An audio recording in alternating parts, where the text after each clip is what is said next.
Hello students, today I'll start with the first chapter of your supplementary reader, It So Happened. Now the first chapter is about a camel. The world had just begun and the animals like the horse, dog and ox, they were all working for man. Only one animal stayed away and refused to work, and it was the camel, who lived in the heart of a howling desert. He ate thorns and leaves of thorny bushes, and whenever anybody spoke to him, he said humph and nothing else. So the horse, the dog, and the ox, they were very unhappy. They grumbled that the camel did not do any work. He did no job at all, and while they did the work throughout the day, they toiled throughout the day. So they complained to man.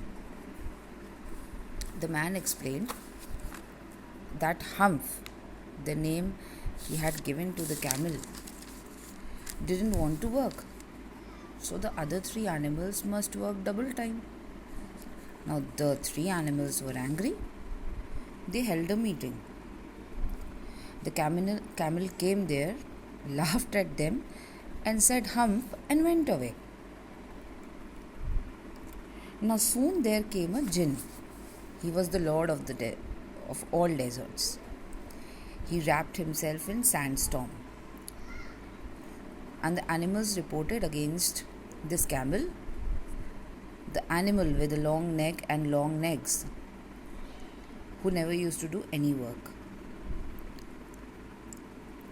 And the jinn assured them of action against Humph. That means he assured them that he'll take an action against the camel before it's too late.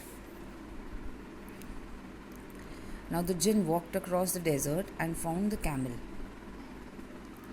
watching his own reflection in a pool of water. He rebuked the animal for being idle and not working at all. He told him that the other three animals had to do extra work because of his idleness, because he didn't do any work. And the camel in response only said again, humph. Now this time the jinn punished him. He let grow a big hump on the camel's back. And he ordered the camel to work for man. Now the camel had a new excuse to escape work. He said he couldn't work because of the hump on his back. And the jinn said that there was a purpose behind that creation of hump.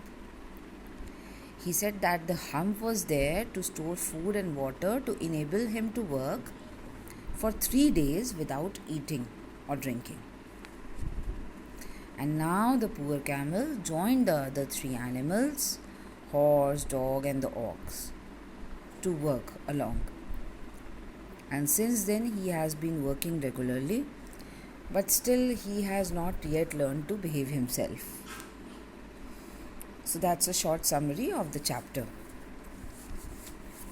I hope you have understood that it's all about a lazy animal, a camel who didn't want to work, and he ends up having a hump that stores water, and he can eat for 3 days and go without eating and drinking for the next 3 days, and he starts working for the man.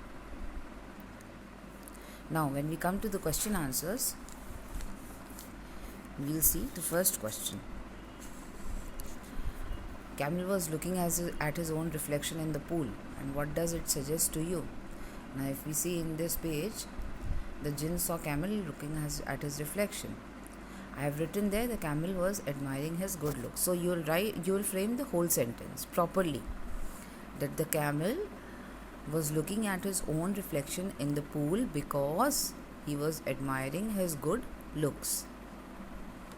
The second answer I have marked on page number 5. You can see. Do not write the answer from the book itself. सीधे book से sentences उतार के copy में मत लिख दीजिएगा. You have to make your own sentences. Where you will find the answer that I have marked. कहाँ आपको आंसर मिलेगा ये मार्क कर दिया है, बट इसको अपने वर्ड्स में लिखना पड़ेगा. Like the camel said humph repeatedly. How did it affect him? The camel said humph repeatedly, and finally it affected him because in front of the jinn he said humph, and as he said humph, the jinn created a hump for him, puffed up his back, so now he looked different from what he looked earlier. Third question, what according to the jinn was the use of the hump? That answer also I have marked on the same page number 5. And question number 4, he has never yet learned to behave. What is the writer's opinion about the camel? That answer also I have written over there. That he is an ill-behaved animal and will never change. So that's all for this chapter. You have to do all the 4 question answers of this chapter. That's all.